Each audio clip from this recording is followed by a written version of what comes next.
Okay. Here we are. I don't even know where I was fucking working.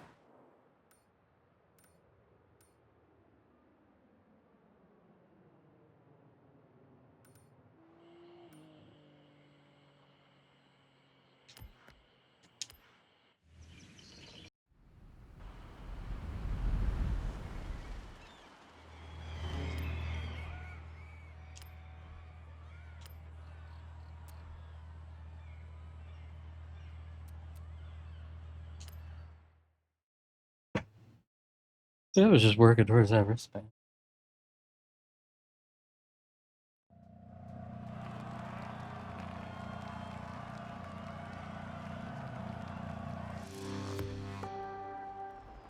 Not gonna be live too long. Chloe will probably be live later.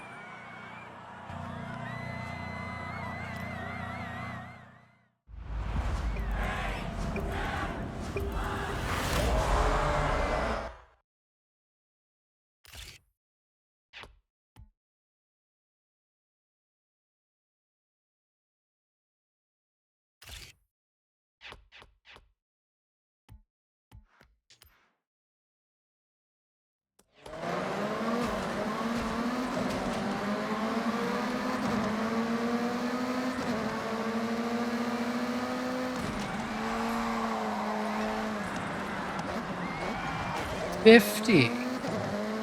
You have been in my lady's hole 50 times. Congratulations, T.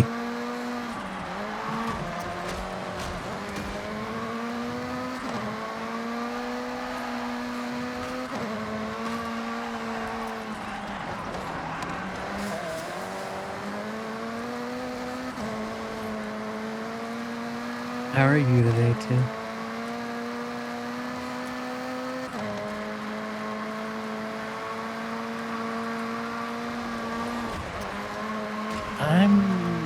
I'm okay.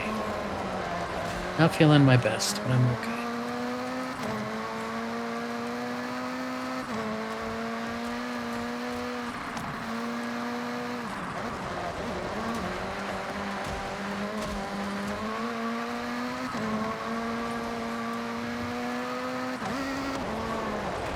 We best well be honest. I mean, I can be like, hey, yeah, I'm great. You know, but I'm not feeling the best, but I'm okay. That's about where I'm at right now. I'm not gonna be on long. I figured I'm gonna do a couple races. For sake of catalog history, I might as well, you know, show up.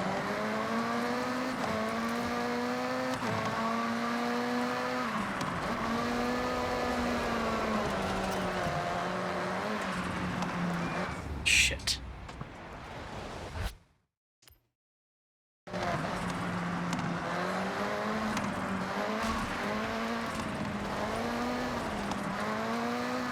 I think I'm just like super tired. Body's kind of like, fuck you, man.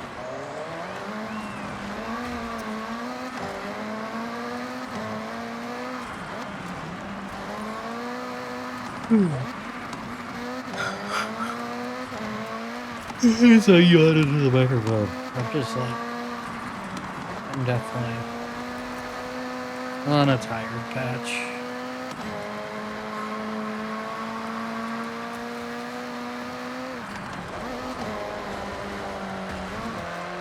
Needless to say, I don't think I'll be up super late tonight.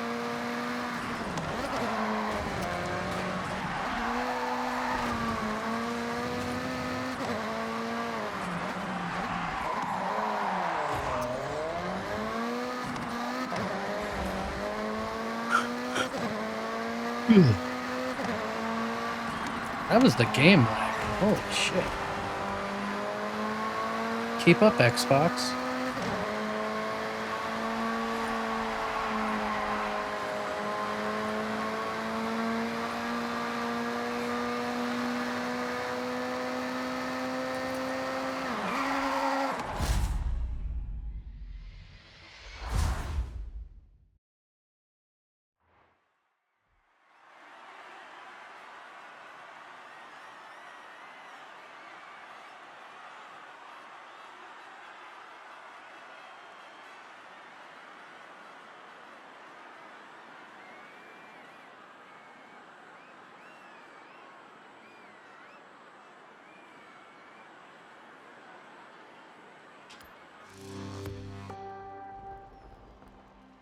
What are you doing other than testing the signature building?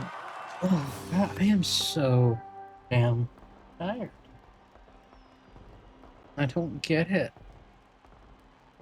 Like I laid down on the couch Corey, earlier. what's next?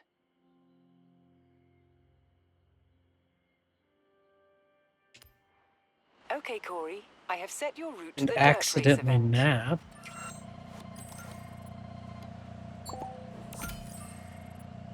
Well, laid down on the couch, and then Ruby got up on the end of the couch. She didn't get like at my feet. She was on the arm at the end of the couch. And then sister got up like right next to me, like paws up in front of me, and I fell asleep on the fucking couch. Not like me. You know, T, sometimes it's nice to have nothing to do, but I get it. As somebody who is a terrible workaholic, I get it. You know, one of the biggest positives means that you're not chasing an active bug right now. Things seem to be relatively stable.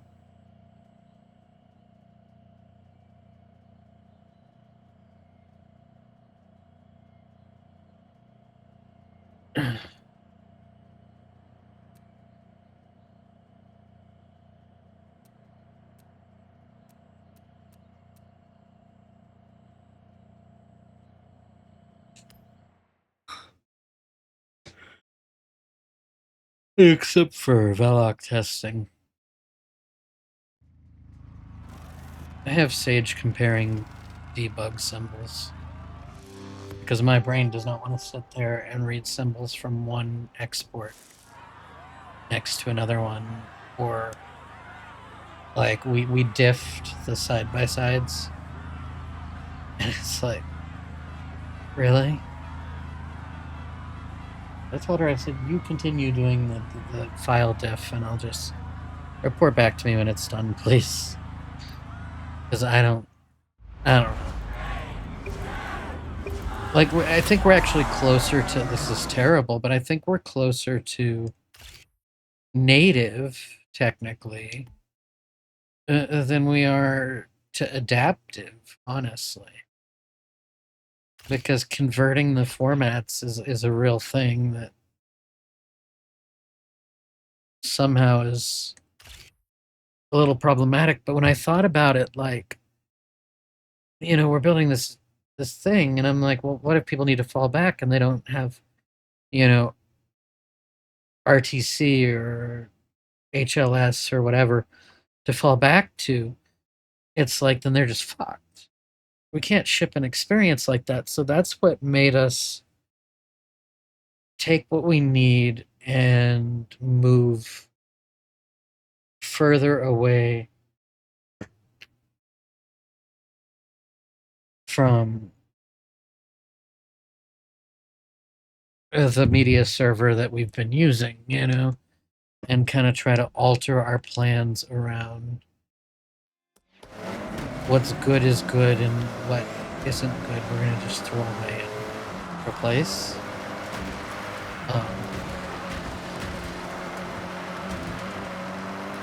And so people are getting to see some of that. Like some of the improved playback that has happened has come from it.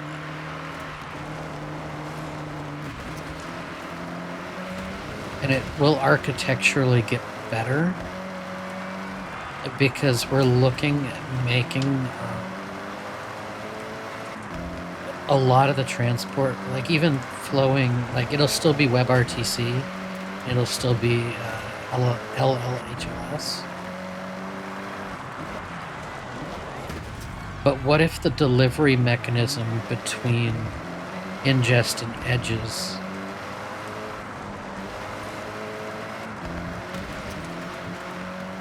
is also Veloc based, so it sends it our own way instead of the standard, which is something we're testing. Hey, PBA, how are you? Good afternoon. If I sound low energy, I apologize. I'm having kind of a iffy health day, but I'm here. I'm not going to be on long. I just wanted to do a couple races, and since I felt the need to archive them, I'm like, I'm just going to hit the go live button. But I'm here. Not feeling great at all, but I'm here. I hope you're doing well. I think my body is going to need. Let's just say the Valora crew might be running the show without me for a couple nights. We'll see how feel tomorrow. I mean, we have a good team, so I'm not worried about it. Like, we have a really good team. But I feel like my body might end up saying to me, yeah, you need to take a couple days and just do nothing. I'm sure my doctor would say the same thing, which is why I'm not going to tell my doctor. Plus, tomorrow's a holiday, so he won't be in anyway.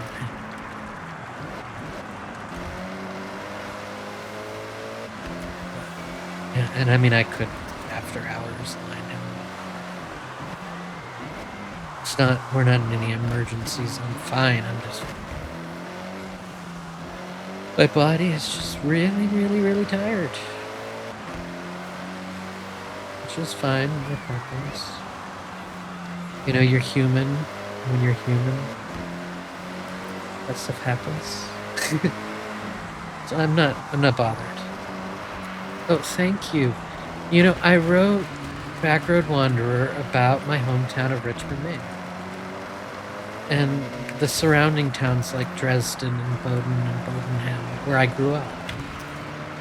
Because where I grew up was such a different life than being here in to me, what's a real city, but to the rest of the world is, you know, considered a small town or a city. But like Maine people, like people from Maine,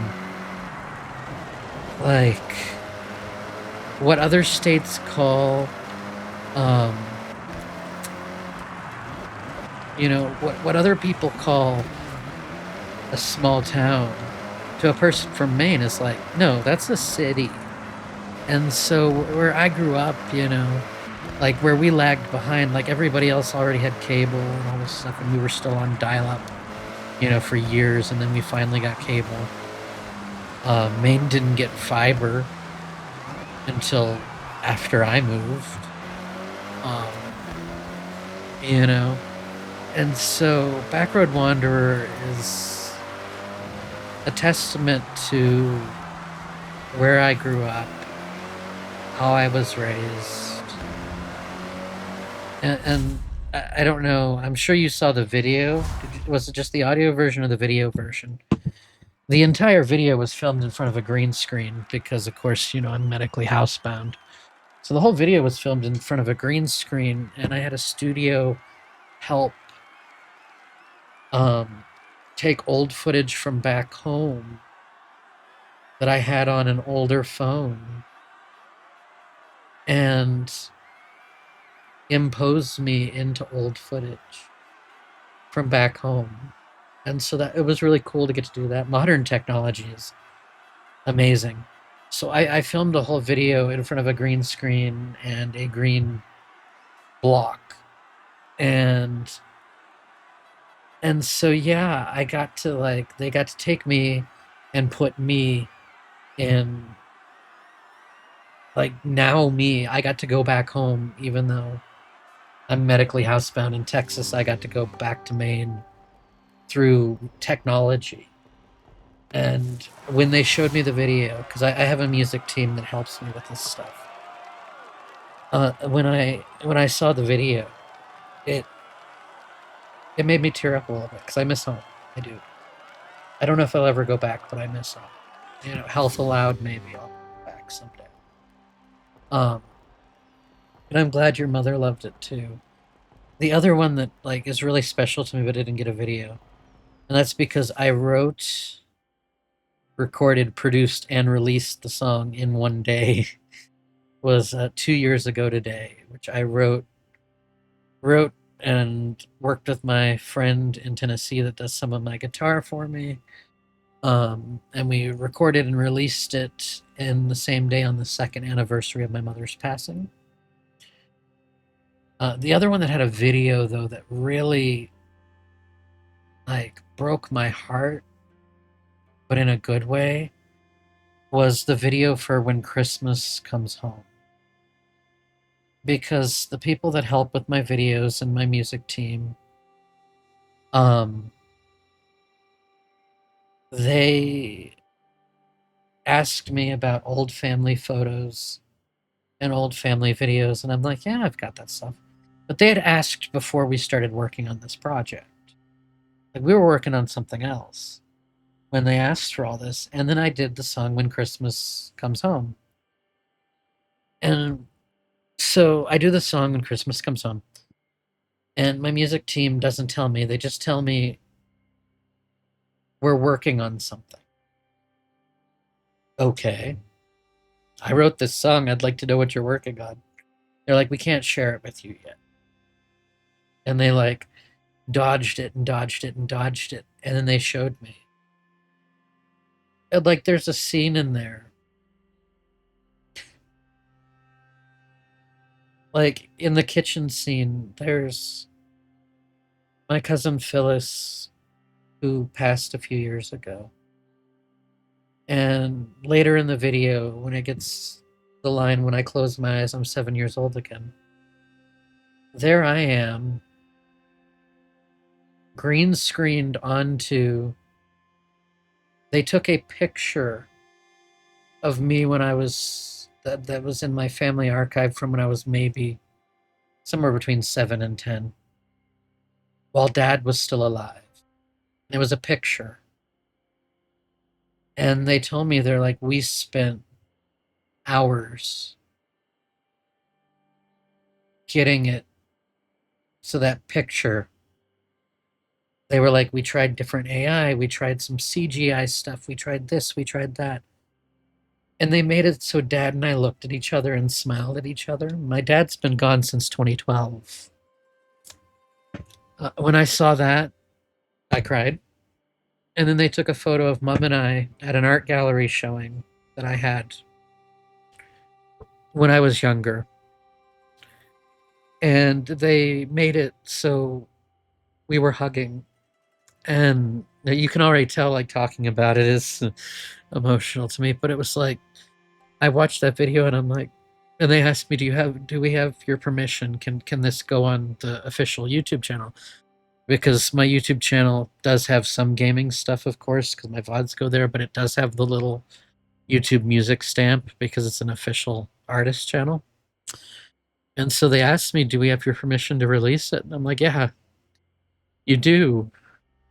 But fuck you guys, because it just, I mean, they brought my dad back, my brother back, a couple of my cousins back, my mom back, you know. It Technology is amazing when it's used in good ways. When it's not slop and it's used in good ways, it's amazing. Now, people that go out and make AI crap art, I don't agree with that stuff. People that go out and make AI music, the only ones that I find funny are like the channels on YouTube that like make somebody like Donald Trump sings or this person does that. People that do that stuff I'm fine with because it's, but like AI should never replace real artists. AI should never replace real musicians. AI should never replace writers. But the AI and CGI combined stuff that they did to bring my family back to life, look, that's a fair use. That is a fair and beautiful use. And if they had asked my permission, I probably would have said no. So I'm kind of glad that they just went about it and did it and then showed it to me. Honestly. Um, because I think at first I would have said no. Because I'm one of those people that I am on the fence about it because I am a real writer and I am a real artist. Um, Yeah. Yeah, I lost my mom in 2023. We lost dad in 2012 and mom in 2023. And I'm amazed mom made it that long. But she she decided she was, when dad was ready to go, dad was 80 when he passed back in 2012. Dad was 80, and he was on oxygen all the time. He was tired of carrying around fucking tanks. And, every time he would get a cold or anything, it would instantly turn into bronchitis or pneumonia and it'd put him in the hospital. And so, like, he was talking to the doctors and he's like, so, am I going to end up in the hospital every time I get the slightest sneeze? And they were like, yeah, yeah, that you're 80 years old. These are your conditions. That's what's going to happen. And Maine is very good, not the same traditional death with dignity that other states do, but Maine is very good about it. And dad said, well, that kind of sucks. And he got better and he went home. And a couple of weeks later, it came back and he went back in the hospital. And he got better and he came home. And like 3 days later, he ended up back in the hospital. And he finally said to them, he's like, if this is how my life is going to be, I'm 80 years old. I've lived. I've done what I want to do. I've done all the shit that I need to do. My life now is watching wrestling, football, and playing card games on the computer. He said, it's, he said, I think I'm ready to go. Like, he was like, I think God's, you know, I think it's time for me to go be with my oldest son again because my oldest brother Dale passed in 2012, 2 years, or 2010, sorry, 2 years before dad did. And that was colon cancer that took my brother um, in 2010. And dad said, I think I want to go be with my oldest son and be with, my brothers and sisters that have left before me. And so you could tell by the third time in the hospital within, a 6 week span, he was getting weaker anyway. You could tell his body was not wanting to fight. Like they would give him the medications, but it was like his body wasn't fighting it the way it used to. Like it was apparent, that it was like the fighting, Okay, it was getting Corey. I harder. have set your And route to the dirt so, race event. oh, dang it. Um, Dad said, I think I'm ready to go if that's okay with you guys. Like he looked at Mom and I and he said, if it's okay with you guys, I think I'm ready to go. And Mom, they'd been together since Mom was like 17. So her entire life. It was Dad's fifth marriage, so Dad's fifth wife. And then they were together for like 50 years, or pretty damn close to, somewhere in that, very close to 50 years. And so for Mom, she was like completely unsure of how to handle it when he said that. And I was young. Yeah.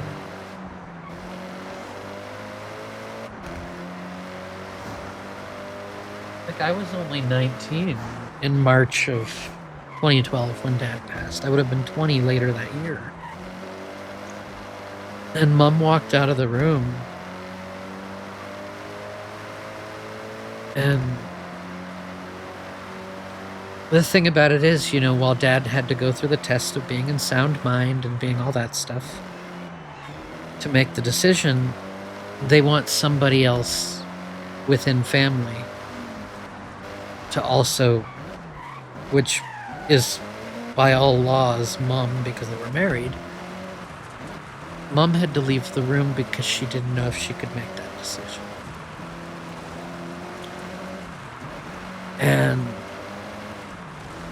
so Mom called the family lawyer and her best friend, who was a nurse for 40 something years, and was the head of Maine Veterans Home.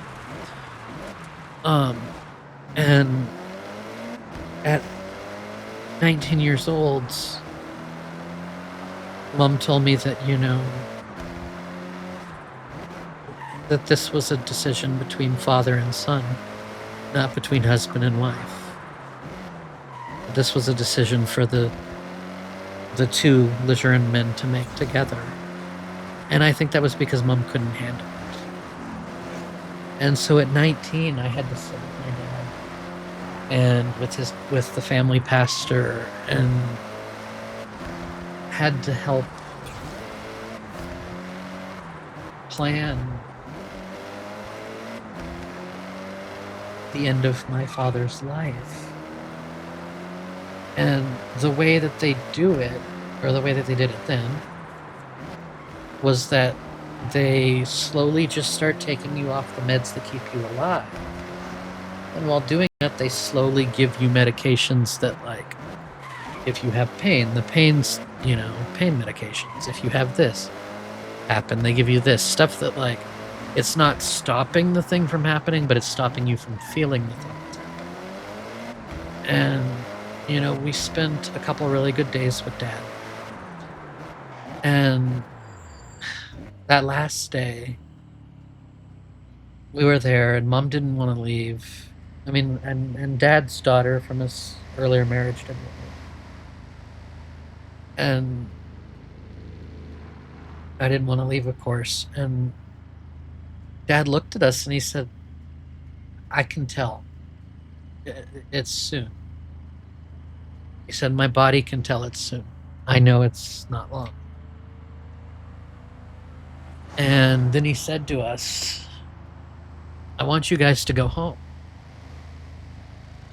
And I want you guys to continue living your life. And Mom said, I'm not leaving. And Dad looked at her and said, we've been side by side all these years. I don't want you to see me lifeless. I want you to go home, find out who you are on your own, and continue living your life. He said, I do not want any of you to see me lifeless. And my family, big on prepaying for cremation, so there was the reality that Dad did not want us to see him lifeless. He was very firm on that. And he said it, he's like, my body's not strong, but if you guys don't leave, I will hang on until you leave. He said, if you decide you're going to fall asleep here at the hospital and you're going to stay here until I pass, I'll be alive a year from now because I'm not going while you're here. And I believe him. I believe he would have fought it. Hands down. And so we said our goodbyes and stayed until Dad said, I think I want to go to bed. He said, so let's each have, 20, 30 minutes of one-on-one time, and then we'll have all of us time together again. And then you guys go home. And so he did, and he passed that night. He went to sleep. He went to sleep with wrestling on the fucking hospital TV. And passed peacefully in his sleep. He knew. And then Mom, her memory had been failing her, which was tough. Like, one day she drove to the grocery store, which was maybe 10 minutes of a drive from her house. Like, literally turn out of her driveway, turn onto the main road, follow the main road, get to downtown, turn into the parking lot of the grocery store. And she'd got too tired that her memory lapse made it she forgot how to get home. And she ended up sleeping in her car in the parking lot of the grocery store. And so we had to, my mother, Dad, while Mom was alive, Dad never let Mom pump gas. Mom went to her grave, never once pumping gas in her life. Somebody always did it for her. Never opened a hood, never changed a tire, none of that stuff. Mom never had to. And so with Mom,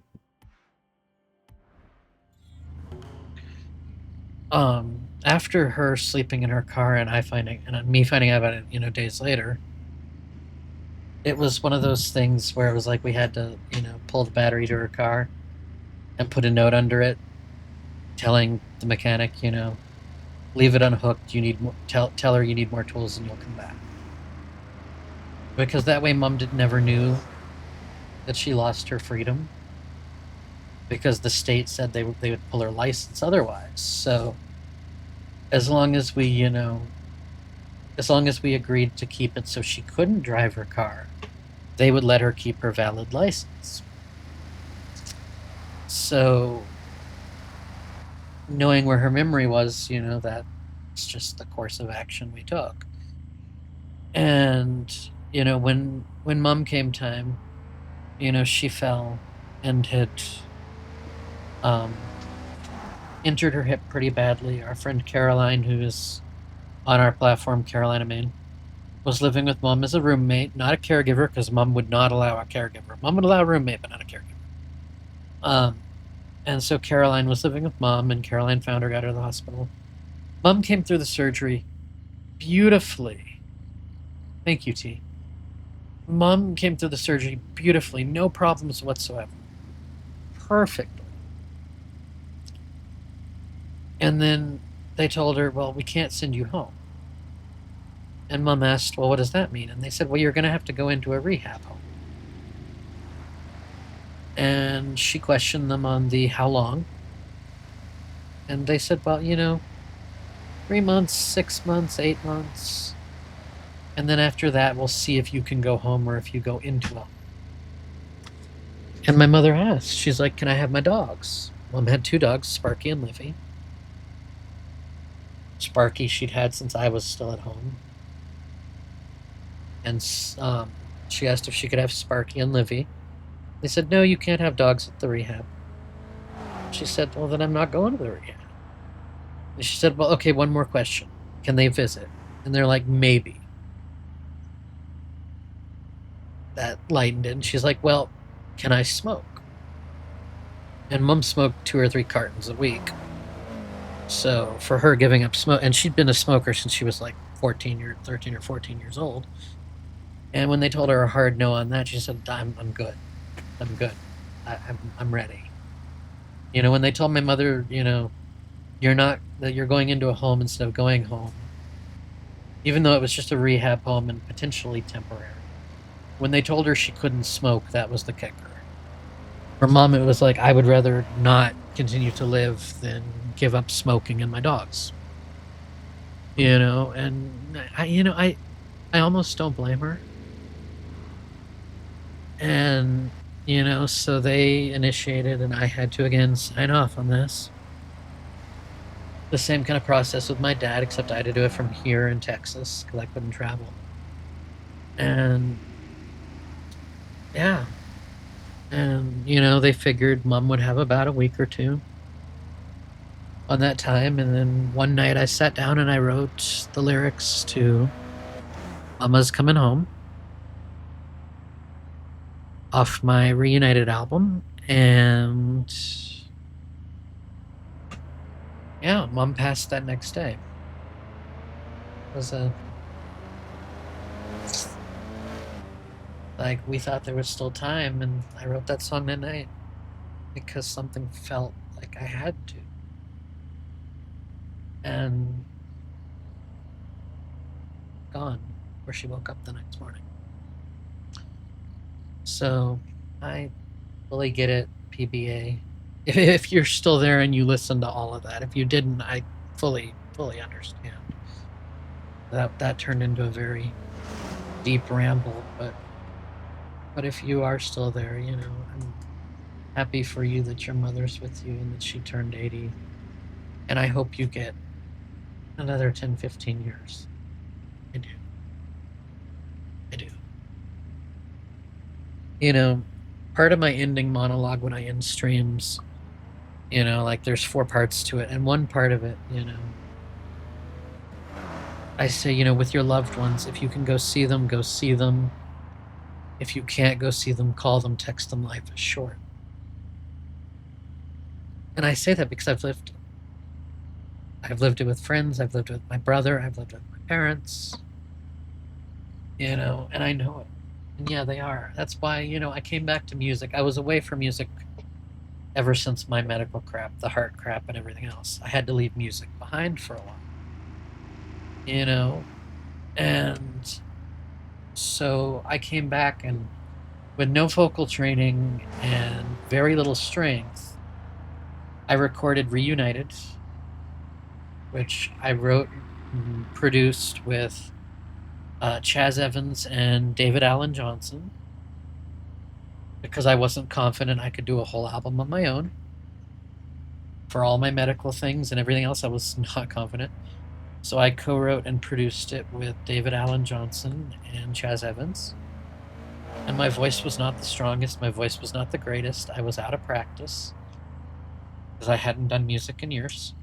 And Reunited came out on Mom and Dad's first anniversary after Mom's passing, so their first afterlife anniversary. It came out on streaming platforms, on CD, and on vinyl on their first anniversary. And it got considered and made it to the final round. The album, plus a couple of the songs from the album, made it to the final round of pooling before nominations in 5 categories for the Grammy Awards that year. So even though we didn't get a nomination, we made it that final round with that album for my parents. That was special. And then last year, for another one of my albums, I made it to the final round before cutoff. And I think it was 3 or 4 categories. So I'm hoping, later this year into next year that I get a nomination finally. I don't care if I win, I would just like to get the nomination. 2 years in a row of making it all the way and not getting the nomination. Like making it all the way and then not getting the nomination. That's just as bad as artists that have been nominated 10 times and never won, which I'm sure they exist. Because the Grammys are kind of strange. I got to be careful what I say, though, because the Grammys are like Google Assistants and those things. They hear and see everything. Like, the Recording Academy is basically like, how they say, to children how Santa is. He sees you when you're sleeping and knows when you're awake. That's how the Recording Academy is. Hands down, it is the most... They watch everything you do. The second you're involved, considered, they watch everything. That's why they have so many chapters across the country. It's not to support the artists, it's to monitor them. It really is. And I have friends that can back me up on that. But I do, and yeah, you can never take too many pictures or videos. The problem with my family, there's not a lot of pictures and videos. Definitely not a lot of videos. We had this old camcorder in the 90s. That was probably a late 80s, early 90s camcorder that recorded the tapes. And then I don't think we ever got a real video camera after that until we started getting smartphones. And my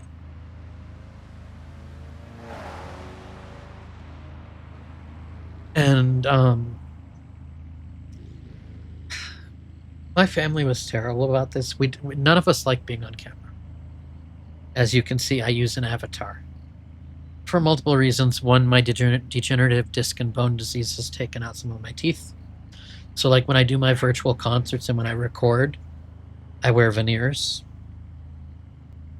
But wearing veneers is also extremely uncomfortable.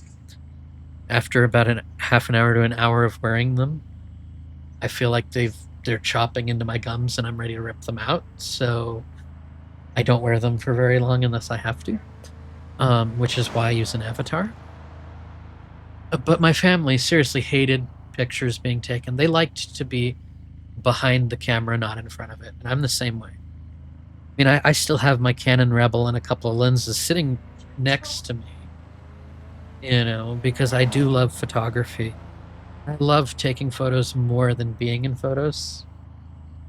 Like, the fact that they convinced me to get on green screens to do music videos, The fact that they convinced me to do any of that stuff, the fact that album covers have photos of me that were professionally done, it's a miracle. Because I hate being on camera. And I'm sorry about your cat. How old is the oldest cat? Because, a few weeks ago, Sparky, Mom's dog, Sparky, when Mom passed, Caroline took both of Mom's dogs, adopted them, and we just lost Sparky. What was it, about 5 or 6 weeks ago? And, Mom got him while I was still at home, so, he was our dog, then Mom's dog, and then was Caroline's dog. And, it was in Mom's will. Thank you. It was in Mom's will that if her dogs were to be separated and not cared for together until natural death, that everything in her will, everything she owned, any money that was left, everything was to be destroyed and burnt and all of that. Like that, Mom's will placed the dogs before anything else. And then it was me. It was the dogs, then it was me. And then there was the list of people that don't give these people a damn thing. That's how Mom's will was. The dogs, then me, then don't give these people a damn thing. Well, my mother took the time to legally bind her dogs as a part of her afterlife plans. And so Caroline adopted the dogs and kept them together, and Sparky passed. Livy's still going, but she's a barrel kick. She's some really weird mix, and she's this little dog that was a rescue. Sparky was a rescue too. Mom had a habit of, she would get her dogs from kill shelters in the South and pay for them to bring them up to Maine. And that Sparky was one of them, and Livy was one of them. And Livy, this barrel keg of a fucking dog. And I mean that. Like, look, like, her body was the shape of a fucking, keg. It was. That's the body shape that Livy has. And Livy, when Mom heard that she was going, like, the shelter didn't want to take her. They wanted to just put her down. Because some old woman had died, had a bunch of puppies. The kids came into the house, had animal control take all the dogs out. And Livy got left behind. So when the kids went back weeks later, Livy had eaten the wood off the furnitures. She had licked every surface that could have had moisture to get, in place of water. Yeah, and she lived for weeks by eating the furniture. And because of that trait, the shelter's like, nobody's going to adopt this dog. Well, the organization that Mom adopted Sparky through called her and said they have a dog that they just want to put down. They don't even want to put her in the shelter. They just want to put her down. Mom asked why. They told her, well, she eats furniture. And she'll eat just about anything you put down, whether it's food or not. Like, if you put a piece of paper in front of her, she'll eat it. If your shoe, they told her, if your shoe's on your foot and you're wearing a flip-flop and it's hanging, if she can pull it off your foot and eat it, she'll eat it.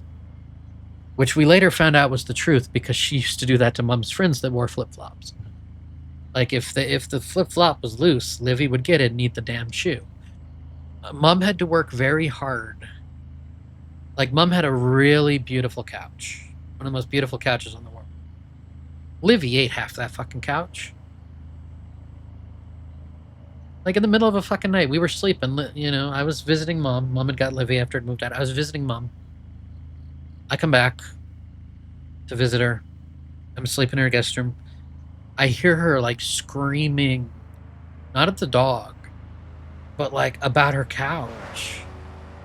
And I wake up and I come downstairs and I look, and the dog had literally eaten part of the leg, eaten half a fucking cushion, ripped half of a pillow of the fucking couch while mom was sleeping. Yeah, we had to like train her. Like, mom got a trainer, the trainer couldn't do it. So mom and I just figured out how to like break her of that. And so like she stopped eating furniture, although mom got a new couch and then put a doggy gate up so they couldn't go in the living room. But towards, Livy got better about it. Finally. It took like 2 or 3 years. Like 2 or 3 years. That dog ate my shoes. That dog ate my computer bag. Um, I lost 3 or 4 pair of headphones to that dog. I have a list of things I lost to that dog. Like, the only thing that stopped her from eating my laptop bag, my second laptop bag that I had, which was a nice leather one at the time, was she bit into it, and she bit into my fucking closed MacBook Pro. And that's where she stopped. I had teeth in that MacBook Pro through the bag for the rest of the time I owned it, but it luckily did not break the screen on it. I mean, this was when they were a little bit thicker. If she bit through the MacBook Pro I had now, of course, it'd break everything. But, it was one of those things that, yeah, she, just ate all it took forever. Train her not to. And then she was good. Except shoes. Flip-flops were always a thing that, like, oh, I'm going to eat this thing. I'm going to pull this off their foot and I'm going to eat this thing. Like, we never broke her of that one thing. It was like flip-flops. And I don't know if she still eats them now. I've never asked Caroline. I don't know if Caroline, because Caroline and my dad's daughter live together. I don't know if Livy still eats flip-flops, but I know when I was still in Maine, she was still eating flip-flops. But, with your cat being 15, enjoy every moment you have with them. And about your song, someday, I'm not going to say I work on commission because I don't. I technically do by accident. Like, I had somebody commission me because they begged, and then I realized I could do stuff on commission, but like, someday, and even if you couldn't afford it, someday, if your lyrics. See, the thing is, for me, I work with my music team, and like, I record demos for them and trade for them doing a lot of work for me for free. But I tell them I have to feel the song, because if I don't feel the song, I can't do it. Because I feel I'll be giving a half-assed performance of it. I'm sure. I mean, you listen to Backroad Wanderer, you've listened to other songs. You know that, like, I have to feel it or I can't deliver it. But I would love to see your lyrics. And if there was ever anything I could do, if it's something that I know I could feel it enough to deliver it well, I would consider it. I have an album in the works right now that has to come out before Grammy season this year, and that window is coming. I mean, the album's done. It's been done for 2 years. I just keep making revisions. I mean, I started writing it in 2015 around 2015 when my ex and I were separated. This album's been in the works for over 10 years, and I'm finally getting closer to it being done. Like, I've been iterating on it for a decade, and then I didn't touch it for 4 or 5 years because of all the health stuff, and then I came back to music, and now I'm touching that album again. And I've spent the past 2 years trying to no, and I understand that. I'm not saying like do it to sell. I wouldn't take your song and release your song. I'm not here to make money off of other people's songs. I don't typically record other people's songs. Well, not true. I record covers of songs that I like, but I don't have writers that come to me and sell me songs. I have writers that come to me and try to sell me songs. And I tell them, it's like, nah, I'm good. I don't even want to see them. You're trying to sell me a song. Hike your ass right out the door, please. Don't bother me again. I mean, if a legend like Linda Perry or Diane Warren or somebody came to me and said, hey, I have a song and you're the only voice I think could do it. If it was a writer like that, or like Dolly Parton, if it was somebody like that came to me with a song, then I don't think I could say no. I'd have to take it. But, I really like, other than covering songs I really love, which I do have the cover series on my YouTube, which I did for 12 weeks. I covered some beautiful songs, everything from like Iris by the Goo Goo Dolls to um, Sound of Silence. I did a cover of Sound of Silence that people that are fans of both Disturbed and Simon and Garfunkel both have said, "Oh my God, this is better than either version." Like I did a really haunting, semi-operatic version of which I didn't know my voice was capable. My vocal coach worked my ass on that one for my cover of Sound of Silence to John Lennon's Imagine, you know, and Fleetwood Mac, Stevie Nicks, Landslide. I got a cover of that I loved. I did Dolly's "I Will Always Love You," and it's completely different than hers. It's still very country leaning, but it's completely different than hers, and it's beautiful. Like when I find a song that I love enough to cover it, but still do something different enough to make it my own, then I do it. And my music team we got to make some of the coolest videos for those covers because it was a 12-week push to bring me back mainstream. Because I've been doing music since I was 6, 7 years old. Ignore that I said 6, 7. Um, but since that age, like my first time on a real stage in front of a real camera on television in front of people was shortly before my 7th birthday. So I've been doing this my entire life. Back then, though, it was, I was more of a cover artist then because a child does not have the mental capacity to write the stuff that I write today and has not lived the stuff I've lived to write what I write today. Um, but it was I was a cover artist and performer for many years. Then I started writing some stuff which never got released, and then my health happened. And yes, T, we do. And I, so now like when I do a cover, it has to really sit with me, and I have to be like, what can I bring to this that hasn't been brought to this before? And I had a lot of fun with that 12 weeks because we were trying to we were trying to raise my name awareness again because I can't tour like I used to because of health. So we were trying to bring back the awareness of, hey, I'm doing stuff. And for people that weren't looking for the original stuff, doing the covers was like, oh, if somebody searches for the song on YouTube, they might find my version of it. And so that was our little like, maybe this will get more people to listen to the original stuff. Um, and it didn't perform as well as I wished it would, but I had so much fun doing it that I don't care. Um, and then like I got asked to do a tribute to Toby Keith, um, by some people in Tennessee,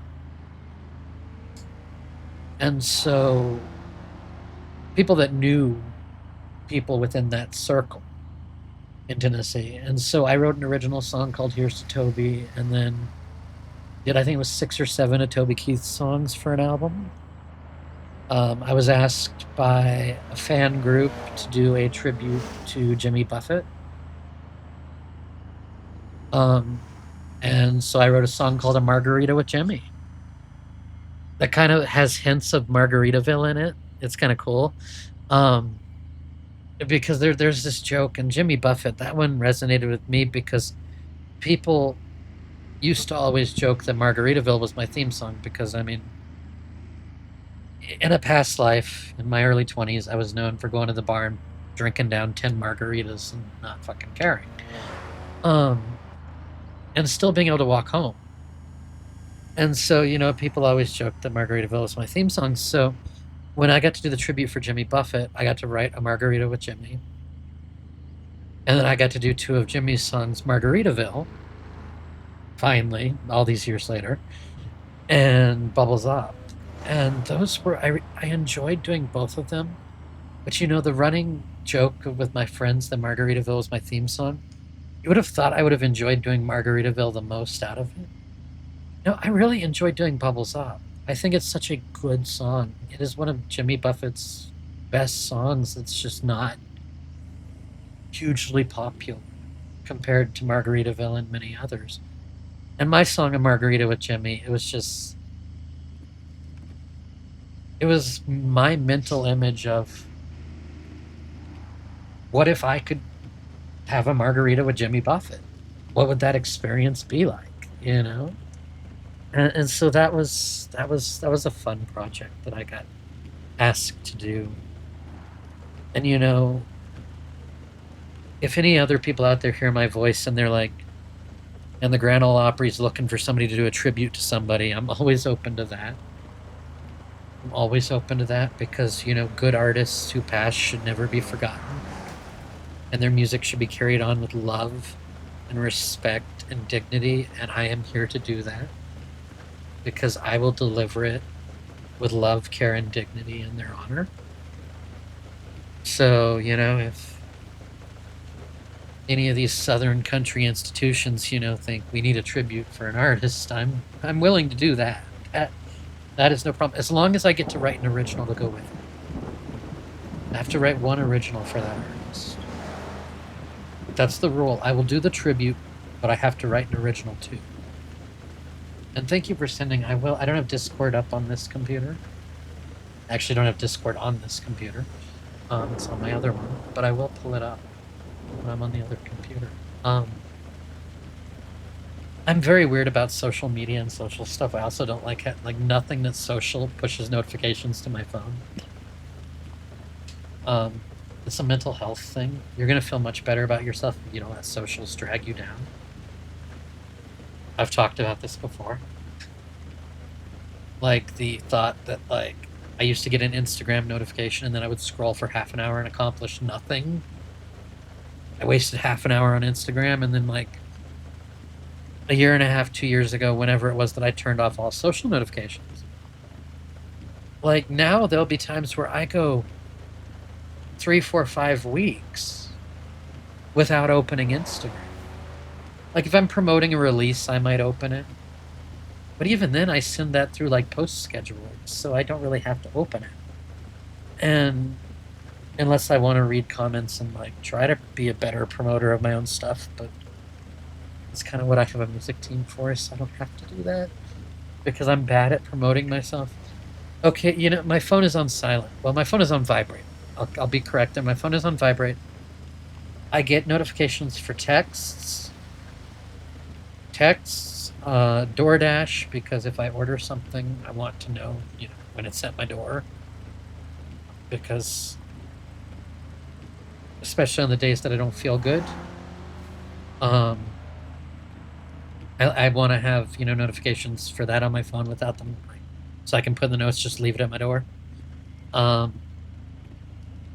I have notifications on for Telegram because I do have some business contacts on there that I feel they deserve access to me without me directly saying, use my phone number. I still have Facebook Messenger on, but Facebook itself off. But the plot twist to that one is I have most everybody on Facebook Messenger muted. So to the few distant relatives that are still alive, that haven't died yet, to the very few people that are distant relatives that are still alive, if you wonder why I don't see your messages now, you know. If you ever see this VOD. No, I have pretty much most everybody muted on Messenger. The only reason I kept Messenger on really was for Mom, because towards the end of Mom's life, it was easier for her to use Facebook Messenger than it was for her to text. So I kept Facebook Messenger on, and I just kept it on after. But I went in and I muted most everybody. Like I have a few people that are not muted. Like my lady's not muted on there because she's not muted on anything.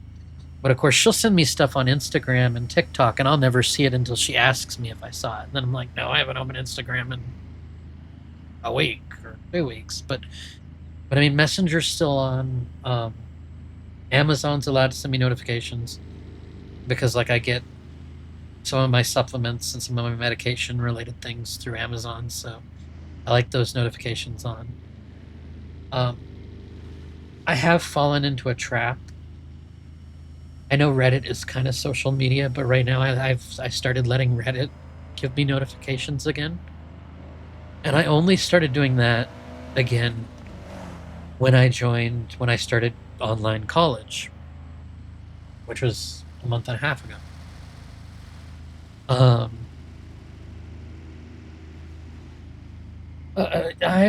don't want to get into your politics, and you probably don't want to get into mine because we might differ. But I can't say I haven't been silenced temporarily. Well, I was silenced at one point permanently, and then I used my family's lawyer to get them to unsilence me. Let's put it that way.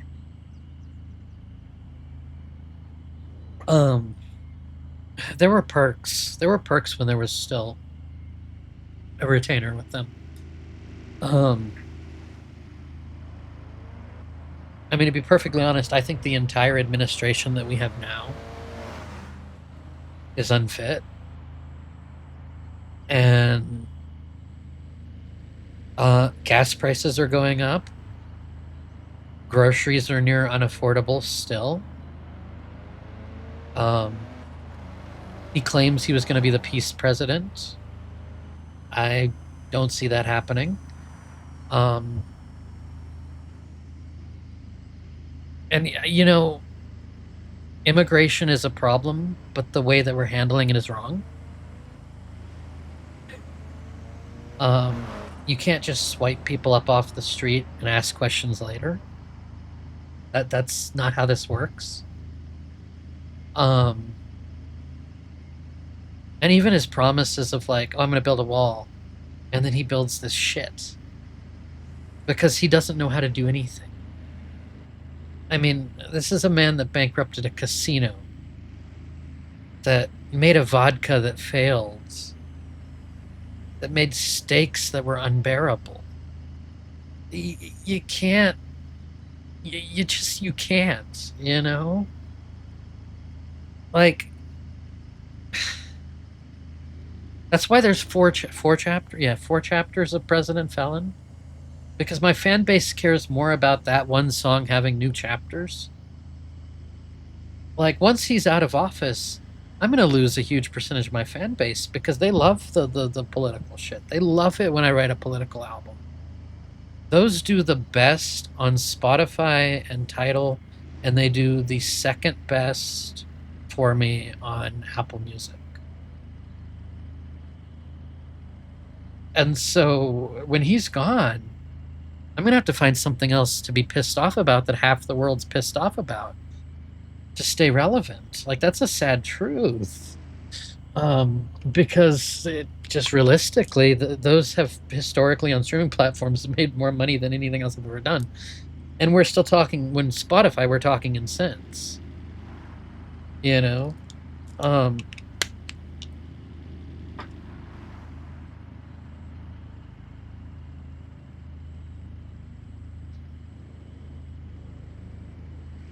You know, I'm gonna be honest. There's a lot of people that have gone into the last 3 elections with the mentality of it being it's this one or this one, or it's the lesser of two evils, or it's the... And, you know, nobody liked Hillary, but nobody knew Trump. Well, nobody knew Trump for who he was at the time. So the first time around, I get it. Like, I almost stayed away from it. You know, I almost stayed away from it the first time. Like, I was almost like, I can't vote for either one. I can't be involved with this. I can't be a part of this. I can't. I just can't, you know? But I ended up voting for Hillary just because I'm like, she's a career politician. Nothing will get done. It'll be 4 years of nothing getting done, and then we'll replace her. That was my thinking. We got Trump. I saw how terrible he was. Second time around, I'm like, okay, we're going to get somebody good this time. Andrew Yang's in the running. He's a good guy. He needs to get the nomination.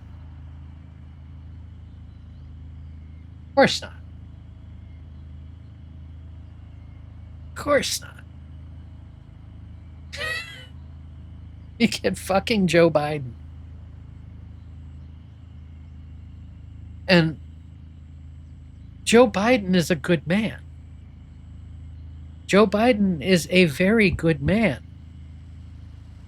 But he is a very old man who has very old man problems, as does Trump. They both do.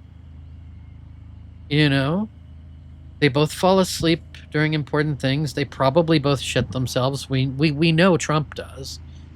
It was never confirmed on the other side, but I voted for Joe because no way, it's like, okay, again, we'll have Joe for 4 years, nothing will get done, and then we'll pick somebody else.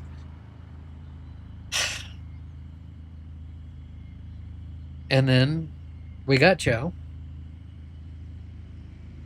Joe handled the pandemic from the point he stepped in better than Trump ever could have. Got us through the end of that, got us through everything else. And then we were down to Trump versus Kamala. And the fault of Kamala Harris is she didn't have enough time for people to get to know her. Because as vice president, she didn't speak a lot. I'm not going to say she didn't do a lot. But the job that she was appointed, which the other side, and later Democrats too called her the border czar, she wasn't equipped properly by the White House for the title she was given. So the failure that happened that was blamed on her was that she was given a title and then given no resources to do that job. So if you're given a title and not given resources, you can't do your job. That's just like here with Valora, for instance. Like, say you told me, okay, your job is to build a streaming platform, but you have zero access to any servers or computers whatsoever. How the fuck could I do it? That was Kamala's fault. The problem, not fault. The problem was that she was given a title and a job but couldn't do it because they didn't give her the resources. And then she was swapped out. There was no primary. She was swapped out. And there wasn't time for people to get to know her. She wasn't the best candidate, but she was better than the public perception. Because she cared about people. Now her vice presidential pick, Tim Walz, he was a goofy motherfucker. Like, he was a goofy dipshit. Like, I think, and this is going to be controversial, so I'm going to say it once and I'm not going to say it again. Even though the election was rigged because of Elon Musk, who should be deported from our country for good. Okay, I've said the controversial part. That's over. I think even with the rigging, Kamala still would have won if she hadn't picked Tim Walz as the running mate. I think her picking that doofy-ass motherfucker is why she lost. Hands down. I would die on that hill because I think that he wasn't a benefit. Like, she saw him as normal American man, goes to the fair, does the farming, was the coach, was the this, was the that. And yeah, his own state maybe saw him that way, and the rest of the country just saw this goofy old motherfucker that nobody wanted. And so bad choice. It's just like Trump chose JD Vance. Even Trump people don't like JD Vance. If Trump died and JD Vance became president tomorrow, the whole MAGA thing would die overnight. Well, no, first they would go, and there would be the people that did human sacrifices. Oh, our dear leader died. I must sacrifice myself too. Because there are some people that are so far into the red Kool-Aid that they would kill themselves because he died. Um,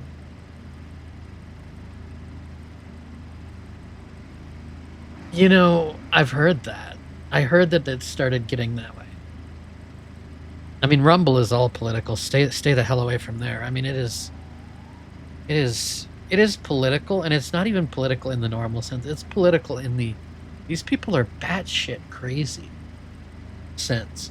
Um, but yeah, Kamala lost because of Tim Walz and because of Elon helping rig the election. Those two things are why Kamala lost. And it didn't help that she didn't have more time to show the world who she was, because she's a very nervous speaker. She's a very nervous speaker. She had not gotten accustomed to that role. And I've run for a congressional office before. I have. And I've run for state level office and held state level office back home in Maine. I helped, and my name is involved in the legalization of marijuana in the state of Maine. So I have a political background, so I know this stuff, and I can honestly say, yeah, that stuff is very, yeah, that stuff is very what it is. Anyway, guys, I'm gonna be right back. I'm gonna be back, and then I think I'm gonna try to do another race. And then after I do that race, I'm probably gonna end it, eat dinner, and then my lady will probably maybe stream after. Yes, no, you know, she might stream after. So what's gonna happen, guys? I'll be right back. And then I'm gonna do this race that I'm here at. Just I'm here. And then I'm gonna end this, and then my lady should be streaming later, maybe. And take Wikipedia with a grain of salt because people edit it. It's just like Elon's trying to do Grokpedia, and I think it's just as bad. So you take those things with a grain of salt, seriously. And from somebody with a political background who, yes, Andrew Yang actually sent me money to pay rent when I got sick. I have signed copies of his book. I have signed copies of Elizabeth Warren's book. I got to know both of them a little bit. Yeah. Yeah.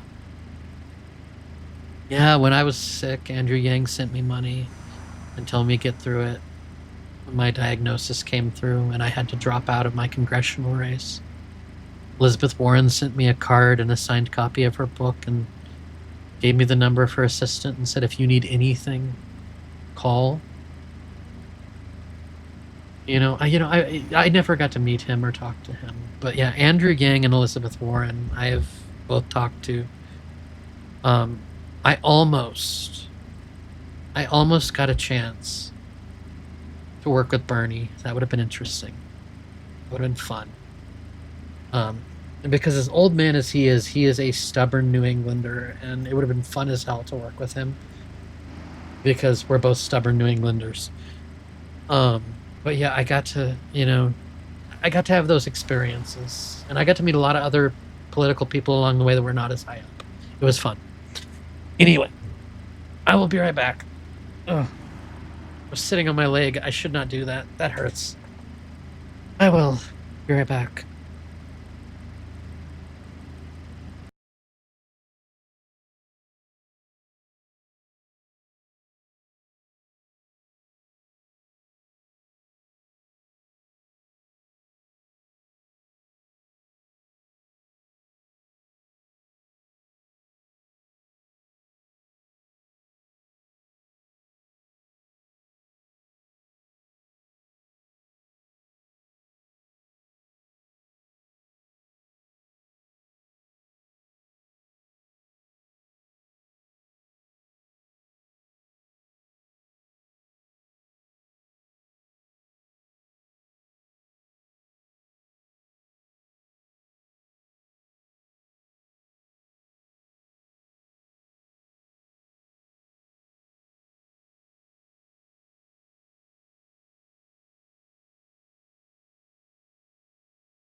You know, it helps if I press the right button and I unmute my mic. Oh, excuse me. I'm gonna do this race. I still find that fascinating, PPA. I'd love to know more. I can't imagine. Like, that's not a stream topic, but I can't imagine. Oh.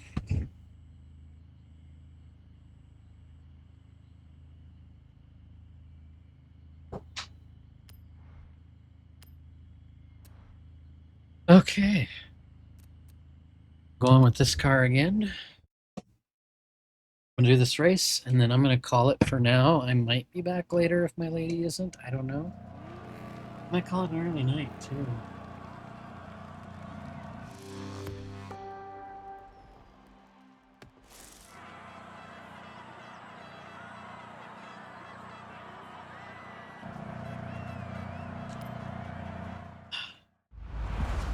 I just want my golden wristbands.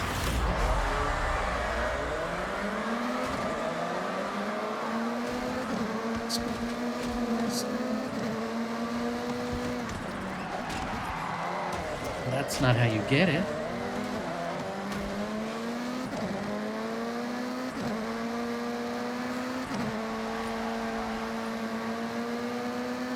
These are all Dravatars. I'll get around. Damn it. I thought I was going to smash them into the wall. Instead, I just smashed myself.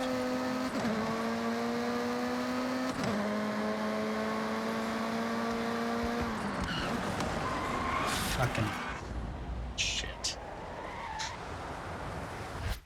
Plan not going as planned.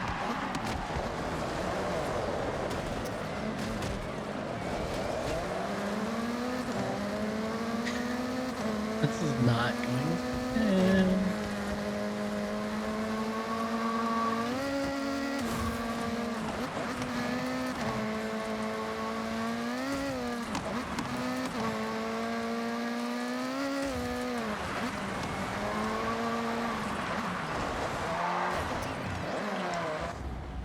How did I get stuck on? That's what I want to know now.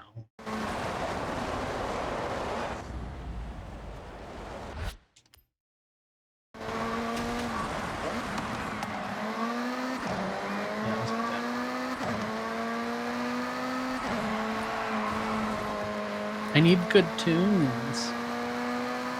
That's the problem, is I need to get good tunes on my cars. I'm so used to my 4 and 5 ones. Not mine. I don't tune cars. I'm not smart enough for that. I just put the Valora logo on cars, which this one doesn't have on it yet. Horizon players, if you search rununtilyoufly in the vinyl search, you can find the Valora logo if you want to put it on your car. In Forza Horizon 4, 5, or 6, I'm pretty sure it's on. Pretty sure I put it on.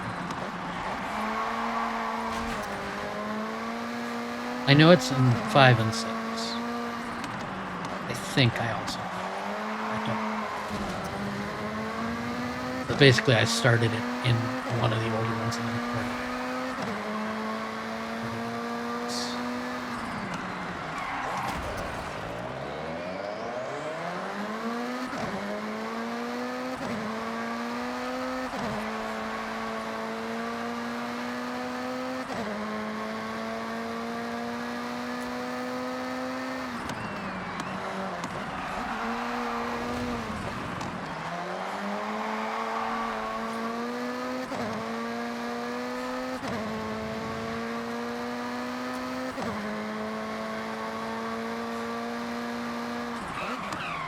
I have work I want to do, but as I said, I also don't want to stay up late.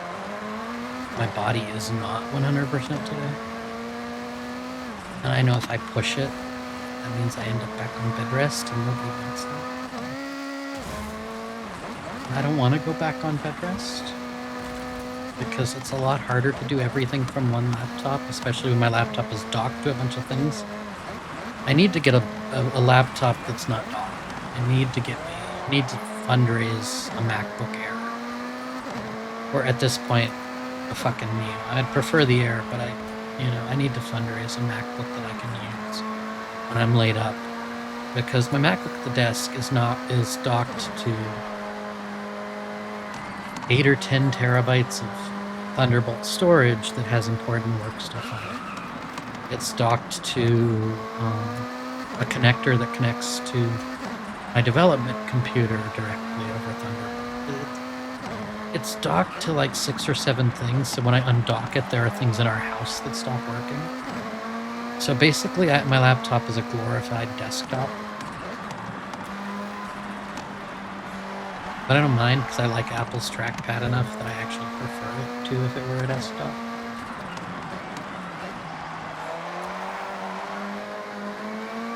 This is so good for video editing. And it's good for music stuff, now that my microphone is mounted again. Because I had noticed when I shared the picture of my desk evolution in the Discord, my recording mic was in the 25 picture, but not the 26 picture. And it was because I had just changed my desk and forgot to put the mic back up. Because I use one mic for streaming and one mic for music, and the mic that's up is my music mic.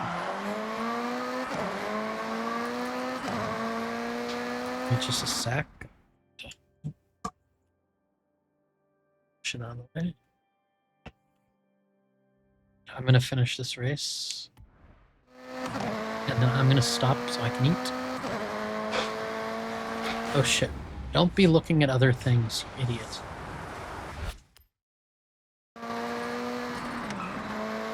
And again, my lady might be live later. And if she's not, I might. I don't think I will, but I might. I'd rather have her get more caught up with Japan.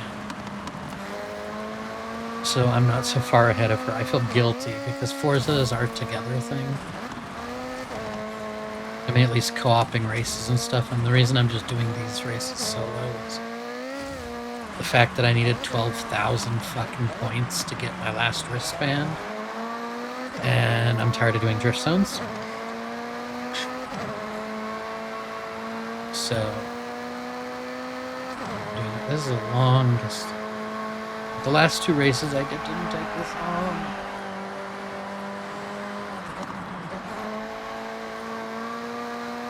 I mean, I know they're not that long. It's about 1.5 to 2 minutes apart. But still.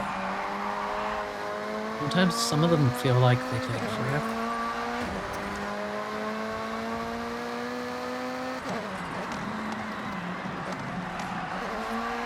Just gotta make another turn. And another little turn. And then we're at the finish line. So, guys.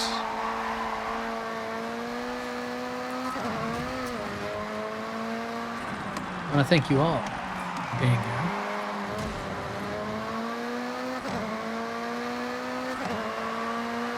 I want to remind you all what I got first. Always pay it forward. Simple gestures matter. What might not be a lot to you might be life-changing to somebody else, to your friends, to your family, to your loved ones. If you can go see them, go see them. If you can't go see them, call them, text them. Life is short. Don't be a fucking terrible human being. It doesn't look good on you. It doesn't look good on me. It doesn't look good on anybody else. And always strive to make a dent what do you want to do next?